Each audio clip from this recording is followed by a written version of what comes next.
जिसमें 20 MCQ होते हैं। जैसे पहला क्वेश्चन है, सरस्वती युग किस युग की पत्रिका थी?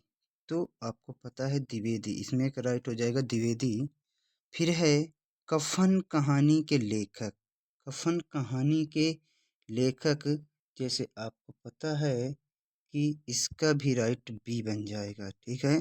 फिर उपन्यास विधा पर आधारित रचना, तो गोदान, जो कि मुंशी प्रेमचंद जी की है। ठीक। फिर चौथा क्वेश्चन है, उपन्यास उपन्यास सम्राट कहा जाता है, किसको कहा जाता है? तो मुंशी प्रेमचंद को ही कहा जाता है। शुक्ल युग के प्रसिद्ध उपन्यासकार थे, तो कौन थे? तो आप बताओगे कि इसका राइट आंसर कौन सा है? शुक्ल युग के प्रसिद्ध उपन्यासकार थे। कौन थे उपन्यासकार? तो आप कहोगे भगवती चरण उप शर्मा। क्या कहोगे? भगवती चरण वर्मा थे। 6 नंबर क्वेश्चन, निम्नलिखित में से प्रयोगवादी कवि कौन हैं? तो भूषण, बिहारी, सुमित्रानंद पंत, अज्ञाय। तो इसका राइट आंसर होगा अज्ञाय। ठीक है। कभी कभी अज्ञाय का पूरा नाम भी पूछ लेता है, तो याद कर लें इसका। निम्नलिखित में से कौन सा क्या है ज्ञानाश्राही शाखा का कवि नहीं है? देखो कौन सा नहीं है। जैसे इसमें ये वाला ऑप्शन सही, मतलब ये नहीं है। ठीक है। सूरदास के गुरु, ठीक है, बहुत इंपॉर्टेंट है, आ भी सकता है पेपर में। तो सूरदास के गुरु, जैसे कि आपको पता ही है, रामानंद जी। कौन है? रामानंद जी हैं। ठीक। इसके बाद है छायावाद काव्य की एकमात्र कवियत्री हैं। तो सुभद्रा कुमारी चौहान नहीं है, जिसमें इसका राइट बनेगा महादेवी वर्मा। कौन सा? महादेवी वर्मा। ठीक। महादेवी वर्मा होंगे। और क्या है, रीतिकालीन कवि कौन है? मतलब कह रहा है, इसमें देखो कायदे समझो, इसमें कह रहा है रीतिकालीन कवि, यहाँ पर आप इसको कर लेना है। ठीक है ना? क्या कर लेना है केवल, इसको गलत कर देना, तो ऐसा हो जाएगा रीतिकालीन कवि हैं। तो इसमें जो है क्या है, कौन सा? तो पद्माकर जी। ठीक है, यही राइट है। कौन सा संचारी भाव हास्य रस का नहीं है? ठीक है ना? तो कौन सा संचारी भाव हास्य रस का नहीं है? 11 नंबर का आंसर बताएं।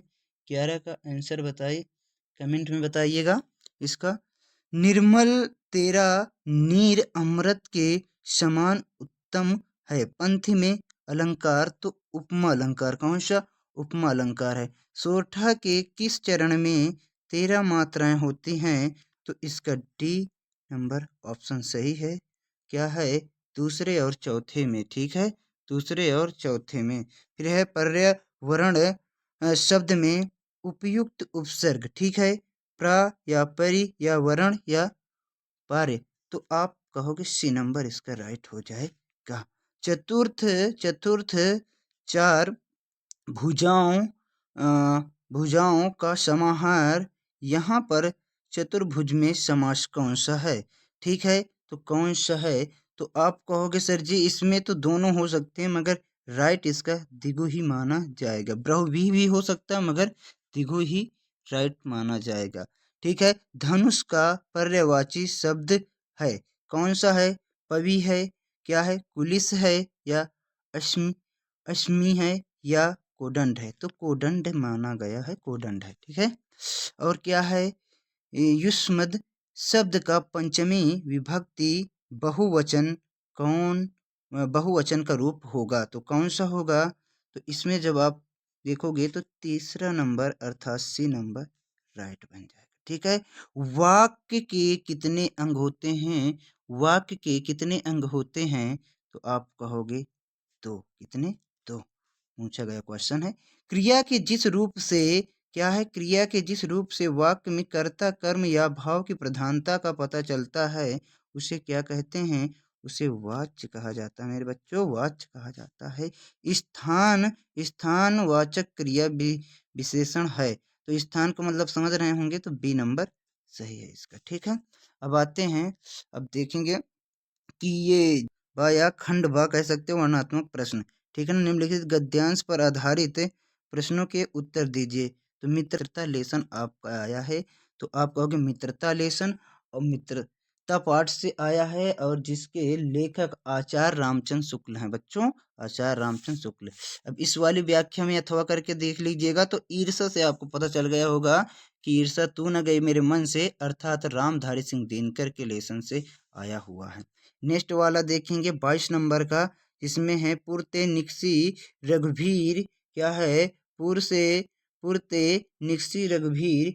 तो इसमें आपका वन पद पर, अर्थात इसके कवि तुलसीदास हैं, तुलसीदास के लेसन से आया है।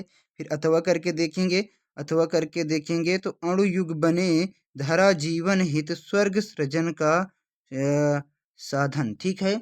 ये आप करेंगे तो अथवा वाला ये चंद्रलोक में प्रथम बार, अर्थात सुमित्रा नंदन पंत के लेसन से आया हुआ है, ठीक है। 23 नंबर क्या है, नागरिक बहु कलम यवती, ये किस में से आया है, तो किस लेसन से आया है, प्रबुद्धो ग्रामीण पाठ से अवतरित है, ठीक है ना। किससे, प्रबुद्धो ग्रामीण पाठ से अवतरित है, ठीक है। आगे देख पाएंगे, अथवा करके दिया गया अस्माकः संस्कृतियः सदा गतिशीला वर्ते, ठीक है ना। वार्षिक परीक्षा सब में आता है, तो भारतीय संस्कृतः पाठ से अवतरित है ये वाला, ठीक है, समझ रहे हैं अथवा वाला। फिर खा नंबर में आ जाइए, खा नंबर वाला जो आएंगे जिसमें श्लोक होते हैं, इसमें आप ये वाला भी वही लेसन से है, अर्थात भारतीय संस्कृतः पाठ से ये वाला भी है। आप कहोगे ये पहला नंबर सर्वे भवन्तु सुखना वाला, ये वाला भी बहुत पूछा जाता है, ठीक है। इसके बाद है नेक्स्ट वाला, अथवा करके किसी एक का ही करना होता है, तो नीर छीर वाले से आप देखेंगे, तो ये किस लेसन से है, अनियोक्ति विलासा पाठ से लिया गया। अब 24 नंबर देख पाएंगे, 24 अपने पठित खंड काव्य के किसी एक सर्ग का सारांश लिखिए। कितने सर्ग हैं मुक्तिदूत में, 5 सर्ग हैं, ठीक है ना। 5 सर्ग में से किसी एक का लिखना है। अथवा करके दिया अपने पठित खंड काव्य अर्थात पद्य जिसे आप बोलते हैं, कि नायक नायिका का चरित्र चित्रण कीजिए। किसी एक का नायक का मतलब जो कवि हैं और जो कवियत्री हैं, जैसे कि महादेवी वर्मा के चरित्र का चित्रण इसमें दे सकते हैं। और 3 नंबर का ये क्वेश्चन, ठीक है। नेक्स्ट है दिए गए लेखकों में से किसी एक लेखकों का जीवन परिचय दीजिएगा। तो जैसे है पहले नंबर में आचार्य रामचंद्र शुक्ल का याद कर लीजिएगा, पद्मलाल पुन्नालाल बख्शी का है, भगवत शरण उपाध्याय का है। खा नंबर भी दिया गया है, इसमें से किसी एक का करना है। खा में दिए गए कवियों में से किसी एक का जीवन परिचय देते हुए उनकी एक क्या है, एक रचना का उल्लेख कीजिए। तो रसकान का महतूसन गुप्त का आया हुआ है, और क्या है, सुभद्रा कुमारी चौहान का आया हुआ है, ठीक है ना। नेक्स्ट पर जाएंगे, अपनी पाठ्य पुस्तक से क्या है, कटस्थ किया कोई एक श्लोक लिखिए जो इस प्रश्न पत्र पर न आया हो। अगर इस प्रश्न पत्र पर कौन से हैं, तो जैसे अभी ऊपर देखा ये वाले क्या हैं, आपके श्लोक ही तो हैं, तो ठीक है ना, इनको ना लिख देना, नहीं नंबर काट देगा एग्जामिनर, ठीक है। तो इसको याद करके जाना पड़ा, ठीक है ना, याद कर रखे हो तो फिर ये वाले गलत माने जाएंगे, ठीक है। तो कोई याद किया हो। फिर इसके बाद है अखिल भारतीय वाद विवाद प्रतियोगिता में प्रथम पुरस्कार विजेता मित्र चचेरे भाई को एक बधाई पत्र लिखिए। तो एप्लीकेशन कह सकते हो, ठीक है ना, ये वाला। अथवा करके ये वाला है, अपने मोहल्ले की नालियों की समुचित सफाई के लिए नगर निगम के स्वास्थ्य अधिकारी को पत्र लिखें, ठीक है ना। तो 2 में से एक करना, 4 नंबर का दिया हुआ है।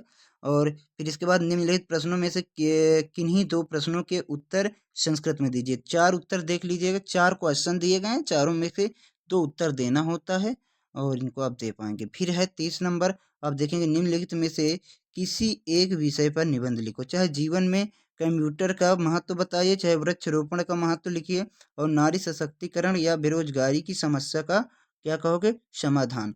तो 4 में से एक का करना होता है, और 7 नंबर का, ठीक है। तो याद रख